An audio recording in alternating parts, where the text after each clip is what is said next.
တရားထိုင်ခြင်းရဲ့ကောင်းကျိုးကိုယ့်ရဲ့ဘဝဘယ်လောက်ထိပြောင်းလဲသွားနိုင်တယ်ဆိုတာဒီဗီဒီယိုကနေ KT ရဲ့ဘဝပြောင်းလဲခဲ့တဲ့လက်တွေ့ရဲ့အတွေ့အကြုံကိုလာပြီးမျှဝေပေးခြင်းနဲ့လွန်ခဲ့တဲ့9နှစ်တုန်းကစီးပွားရေးစလုပ်တဲ့အချိန်ပေါ့စီးပွားရေးစလုပ်တဲ့အခါမှာငွေဘက်ကိုပဲကိုအာယုံစိုက်တယ်ဖျားတရားလုပ်ဖို့အချိန်တွေအရင်မပေးခဲ့ဘူးနည်းနည်းပါတော့ကိုလှုပ်ဖြစ်တယ်ဒါပေမဲ့ကိုယ်စိတ်ထဲမှာကိုကစီးပွားရေးလုပ်နေတယ်စီးပွားရေးလမ်းကြောင်းမှာလည်းငွေကဝင်များနေပြီဆိုတော့အသွေးခေါ်ကောင်းနေပြီးသားပေါ့နော်ကိုငယ်သေးတော့ကိုအသက်အရွယ်နဲ့အလုပ်ထိမလိုအပ်သေးကိုယ်စိတ်ထဲမှာတော့တရားဆိုတာတတရအရွယ်လောက်မှအရေးပါတာဒါမှလုပ်တည်တဲ့အရာတစ်ခုပါအဲ့လိုမျိုးပဲတွေးထဲမှာရှိခဲ့တယ်ဒါပေမဲ့အမျိုးသားခဏခဏတိုက်တွန်းနဲ့ပြောပြတယ်တရားတတရအရွယ်မှာစောက်လို့မရဘူးလှုပ်လို့ရတဲ့အချိန်မှာကတိလော်ကီရှာတလို့ပဲလှုပ်ရမယ်သူကအများနဲ့ရှင်ပြပေးတာလော်ကီလည်းအဲ့လိုပဲလော်ကီစကတိတတရအရွယ်မှာသွားရှာမယ်ဆိုရင်ကတိအတွက်ရှာရခက်မှာတရားလည်းအဲ့လိုပဲတတရအရွယ်မှာကတိသွားရှာမယ်ဆိုရင်ဒါရလွယ်တယ်ဆိုတော့မထင်လိုက်နဲ့ဒီပထမအရွယ်မှာပဲအချိန်ရရင်ရတလို့လှုပ်ရမှာဆိုတော့သူအများနဲ့တိုက်တွန်းတာအဲ့မှာတိုက်တွန်းပြီးတော့လွန်ခဲ့တဲ့3နှစ်တုန်းကတရားကိုတေးသေးချာစပြီးထိုင်ဖြစ်လာတယ်ဝိပဿနာဘက်ကိုတေချာလေ့လာဖြစ်တယ်တရားစခန်းဝင်တယ်တရားစခန်းဝင်ပြီးဝိပဿနာတရားတေချာလောက်ပြီးနောက်ပိုင်းမှာကတိရဲ့ပြောင်းလဲသွားတဲ့အရာတစ်ခုပါလဲသိလားကတိရဲ့စိတ်ကတည်ငြိမ်လာတယ်တတိကတ်တာအယမ်းမြန်တယ်အရင်တော့ကိုယ်စိတ်ထဲမှာကိုက mindset ကောင်းနေပြီးအသွေးကောင်းနေပြီးစိတ်ထားကောင်းနေပြီးစိတ်တည်ငြိမ်ကိုထင်တာပေါ့နော်အရင်တော့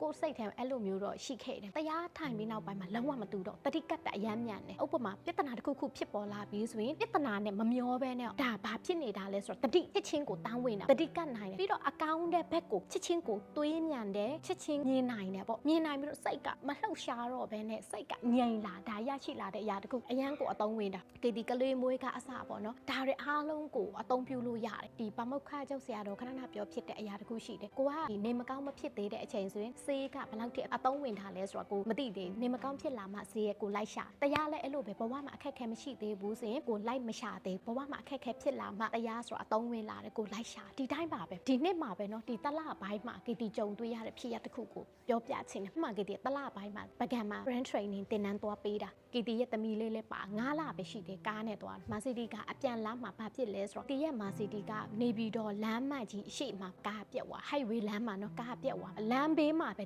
အေးဆေးနဲ့ပဲကားရပ်သွားအဲ့အချိန်မှာကတိရဲ့စိတ်အရင်တုန်းကလိုမျိုးလှုပ်ရှားမှုလည်းမရှိတော့အရင်တုန်းကလိုမျိုးပူလောင်မှုလည်းမရှိတော့အဲ့မှာကိုယ့်ရဲ့စိတ်တည်ငြိမ်တာကိုတန်းခံစားရတယ်ကလေးတစ်ဖက်လည်းပါတယ်နေဘူးတဲမှာလည်းရှိတယ်အဲ့ချိန်မှာကနေ့လယ်2နာရီပေါ့နေလည်းပူတယ်လမ်းမကြီးမှာလည်းဖြစ်နေတာအရိပ်တွေတိတ်မရှိသေးဘူးဒါပေမဲ့တတိတန်းဝင်တဲ့စိတ်ကလုံးဝကိုလှုပ်ရှားမှုမရှိကားပေါ်မှာရှိအကားဘာဖြစ်သွားလဲအမျိုးသားမေးတော့ကားဆက်မောင်းလို့မရဘူးတခုခုဖြစ်တာပဲဆိုပြီးတော့အဲ့မှာတတိကတ်တယ်ကားပြက်တာနော်ဘာမှမဖြစ်ဘူးပေါ့ကောင်းတဲ့ဘက်ကိုရအောင်တစ်မျိုးပြီးတစ်မျိုးတွေးကြည့်တော်သေးတယ်နော်ယူယိုလေးနဲ့ကိုပြက်သွားတယ်ကောင်းကောင်းလေးနဲ့ကိုသူရပ်သွားမဟုတ်ရင်လူလည်းပါလာတယ်ကလေးလည်းပါလာတယ်အမင်းတွေလည်းရှိတယ်ဆိုတော့တကယ်လို့လမ်းမကြီးမှာ accident ဖြစ်သွားရင်တော့ဒီထက်ပိုဆိုးသွားမှာဒါကောင်းကောင်းလေးကိုရပ်သွားအရန်ကန်ကောင်းလိုက်တာကန်ကောင်းချင်းကိုပဲတစ်ခုပြီးတစ်ခုကိုရှာတယ်တကယ်လို့ဘာဖြစ်လို့ကံမကောင်းတာလဲဘာဖြစ်လို့နေပူချမ်းမှာဒီကားလာပြက်တာကလေးလည်းပါတယ်နော်ပူတယ်နော်စိတ်ညစ်တယ်နော်ဆိုအသွေးတွေကမကောင်းတဲ့ဘက်ရောက်သွားဒေါတာပဲထွက်နေမှာပူလောင်နေမှာကောင်းတဲ့ဘက်ကိုတစ်ခုပြီးတစ်ခုသွေးနိုင်တယ်စိတ်လှုပ်ရှားမှုလည်းမရှိတော့ကားပေါ်ကနေဆင်းပြီးတော့အရက်ရှိတဲ့နေရာမှာနေကလေးနဲ့3-4နာရီအဲ့နေရာမှာထိုင်နေရသိလားရန်ကုန်ကနေဆက်သွယ်ရတယ်မစီတီက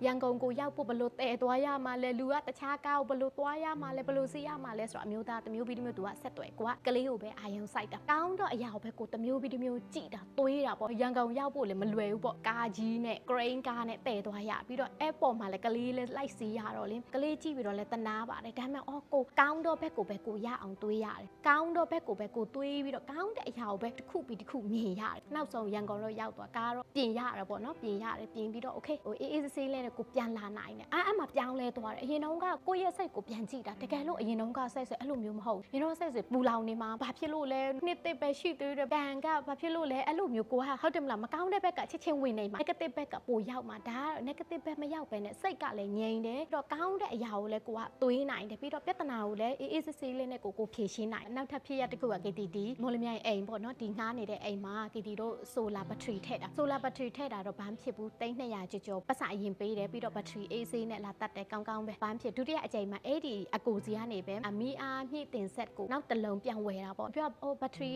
ကောင်းကောင်းဝင်ဖို့မီအားမြင့်တင်ဆက်လိုတယ်ပေါ့ဘယ်လောက်လဲ350ကျော်အမျိုးသားကလည်းစိတ်လွယ်တော့လေတန်းပြီးပတ်စံလွှဲလိုက်တယ်ပစ္စည်းလည်းမရသေးဘူးအမှတပတ်2ပတ်ရှိသွားပစ္စည်းကလာမပို့သေးပစ္စည်းလာမပို့တော့အမျိုးသားကလည်းပြန်လိုက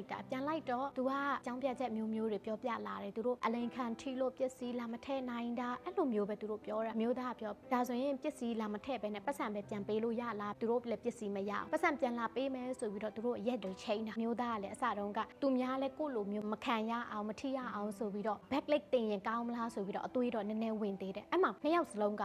ကိုပဲပြန်သုံးတတ်တယ်ကိုပဲပြန်ကြည့်တာတတိတွေပြန်ကတ်တယ်သူများကိုအပြစ်မတင်ခင်မှာကိုပြန်ကြည့်ကိုကအယုံလွယ်တဲ့အထဲမှာပါသွားတယ်ကိုယုံလွယ်တာပေါ့နော်ကိုတေချာလေးမစစ်လိုက်ရအောင်ကိုပဲပြန်ကြည့်တာကိုပြုတ်ပြင်ရမယ့်အရာကိုပဲပြန်ကြည့်တာကိုပဲပြန်သုံးတတ်တာတကယ်လို့ line ပေါ်မှာတင်မှာစကားတွေများမယ်ဆိုဘာမှလည်းကောင်းကျိုးဆိုတာရလာမှာမဟုတ်ဘူးလေအဲ့တော့ကိုပဲပြန်ကြည့်တတိတွေပြန်ကတ်သူ့ရဲ့လောက်ရက်ကသူ့ထိုင်နဲ့သူ့ကံပဲသူလောက်တဲ့အရာကိုက line ပေါ်မှာတင်ပြီးပြောစရာမလိုသူလောက်တဲ့အရာကလောကကြီးကသိပြီးသားသူလောက်ရက်နဲ့သူပြန်ထိလိုက်မယ်အဲ့လိုပဲတွေးလိုက်တာကိုလည်းကောင်းတဲ့ဘက်ကိုပဲပြန်ကြည့်တာကောင်းတဲ့ဘက်ဘယ်လိုပြန်ကြည့်တာလဲဆိုရင်တော်သေးလို့နော်ဆိုလာနဲ့မထိလိုက်တာတကယ်လို့ဆိုလာဘက်ထရီနဲ့ဆိုရင်300ကျော်ဒါ350လောက်ပဲကောင်းတဲ့ဘက်ကိုပဲကိုတမျိုးပြီးတမျိုးရအောင်ပြန်ကြည့်လိုက်တဲ့အခါမှာကိုရဲ့စိတ်လဲအေးချမ်းတယ်အဲ့တော့ကတိပြောချင်တာကတရားဘက်အချိန်ပေးရတာဘယ်အသက်အရွယ်ရောက်မှလောက်မှလဲဆိုတော့မစောင့်နဲ့နောက်ဆက်ကနောက်မိနစ်မှဘာဖြစ်လာမှလဲဆိုတော့ဘယ်သူမှမသိနိုင်ချိန်ရရင်ရတယ်လို့တရားဘက်မှာလဲကိုအချိန်ပေးထားတဲ့အခါမှာတခုခုဖြစ်လာရင်ကိုဘဝအတွက် trap ပေါက်ဆိုတာရှိတယ်ဒါကြောင့်တရားဘက်မှာအချိန်ပေးကြပါလို့ကတိပြောချင်တယ်ဒီဗီဒီယိုကနေနားထောင်ပြီးတော့ဘာတွေရသွားကြလဲ comment မှာလည်းရေးလာပေးနိုင်ပါတယ်